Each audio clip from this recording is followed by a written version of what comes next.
Convertibles, roadsters, electrics, Californians, we love our cars. It's actually become a big part of our culture. That's right. So buckle up, everyone. First Look host Johnny Bananas is about to take us all on a ride in the fast lane.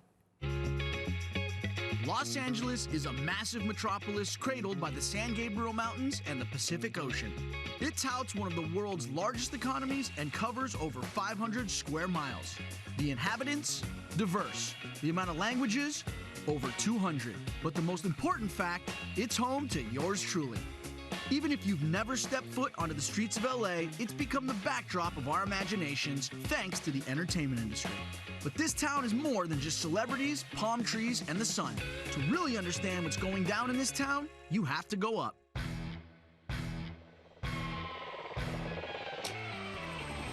Kilo 10, we have a clear takeoff. Woohoo! Yeah! The view of LA you don't normally get. It's incredible because I think a lot of people, especially people who aren't from California, they don't understand how expansive LA is. You know, it's quite confusing when people arrive first, isn't it? But when they get up in the air, that's almost certainly one of the things that we notice, and they can start mapping things out. Pilot Peter Lowry and his wife Claudia own Group 3 Aviation, which has been flying over the City of Angels for over 20 years, watching this town change all along the way. There's our office! Hey. All right. And here is an absolute LA icon over here, the Hollywood sign. Is that Griffith Park? Griffith Park. We got the whole Griffith Park here, right in the middle of the city. There's Dodger Stadium right there. Here it is. I mean, you can see downtown LA. You could almost argue that downtown LA, where all the skyscrapers are, isn't even the main focal point of Los Angeles. It's true, isn't it? You start realizing that there's multiples. You know, I love living in a city where you've got so much resources around us. You know, we've got beautiful coastline and the big bay around Santa Monica, and then we have all our mountains, you know, dividing us. I mean, you don't notice it when you're at ground level, but from up here, you look down, you don't see one open green patch of land. The population size is growing hugely. Have you seen the highway system expand since you've been here? Yes, the rush hour, if you want to use that term, doesn't seem to apply anymore here. It's always rush hour. It's rush hour all the time. Like, look down here. Look at that. That's gridlock. Listen, it's 10:30 in the morning. People, don't you have somewhere to be? It's this reason why everyone is so dependent upon cars, a vehicle that has transformed from a way of getting around into an entire culture. And if someone knows a thing or two about cars, it's Machete himself, Mr. Danny Trejo. Nobody knows Machete. With hundreds, maybe thousands of on-screen kills, this LA native is actually one of the kindest guys you'll ever meet. I love you. And one hell of a gearhead. You are, besides being an amazing actor, a car enthusiast, correct? Absolutely, but you know, most people will buy them, you know, after they're all done. Yeah. You know, we get them and restore them.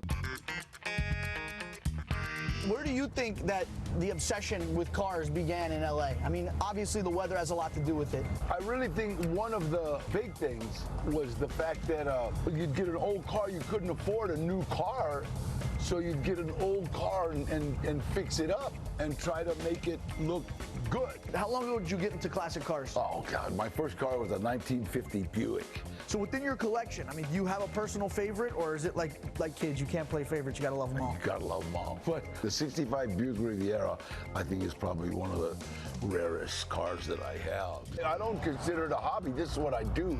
Like, I can tell you everything about this car. Yeah. You know, it's like it's a 1942 Chevy Style Master. The trick to this is that you can't open the trunk unless you do this. Oh, look at that, man. So How what tricky. we did was we just put a different little sound system. So this didn't come with the original car, No. you're saying? And where does Machete get his cars worked on? Don't look in Beverly Hills. It's Chubby's Automotive, located deep in the valley. This is the shop, huh? This is it. I've heard a lot about this place, man. It's where magic happens. This is my 49 Chevy pickup truck, and we're redoing the whole thing. We're putting in a mock-up engine in there, getting some stuff lined up. Want to see if you can get in there and handle that. When I was 10, 11 years old, we would literally ride the streetcar anywhere. The trolley, yeah, we had them all over, right? And when the big tire companies moved in, they started buying up all the tracks. So they basically turned LA into a car city.